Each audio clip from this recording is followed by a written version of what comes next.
Now, Israel's fight with Hamas is just the latest chapter in a much bigger struggle, one that goes back decades. World leaders have tried over and over to end the conflict and find a two-state solution between Israel and the Palestinians.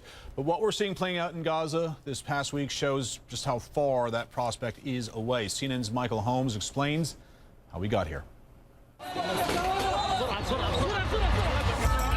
Question one, what are they fighting over?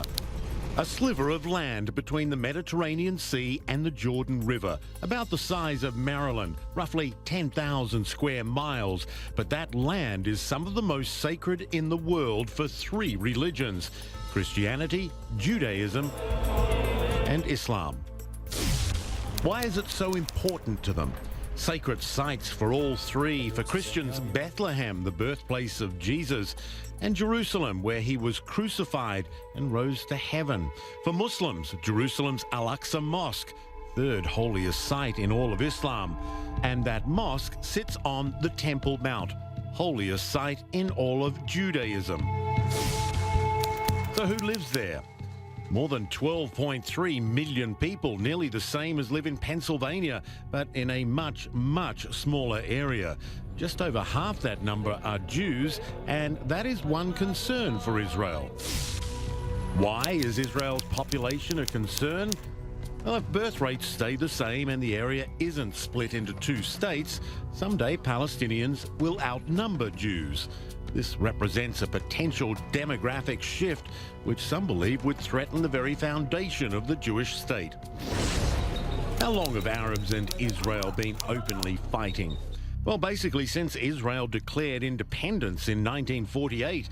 After declaring independence, it was immediately attacked by Arab neighbors, including Egypt, Jordan, Syria, Lebanon, Iraq.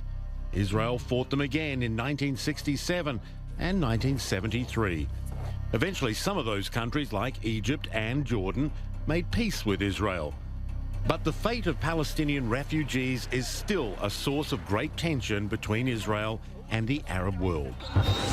So who is Hamas? A Palestinian organization that rules in Gaza, considered a terrorist group by many countries, including the US and Israel. Its political wing holds a majority in the Palestinian legislature, with most of the other seats held by its political rival, Fatah, which rules the other Palestinian territory, the West Bank. Hamas's charter pledges the group to the destruction of Israel, and it's never given up that fight. It uses its weapons, including rockets, to attack Israeli towns. So how does this end? The international community encourages a so-called two-state solution, an independent Palestine and Israel, living in peace side by side. But the two sides can't even agree on the borders, to say nothing of the other issues, such as whether Palestine should have a military, or Israel's controversial blockade of Gaza, or what happens to those Jewish settlements on the West Bank, an area which holds increasingly precious water resources. Right now, they seem stuck as uneasy neighbors with an uncertain future.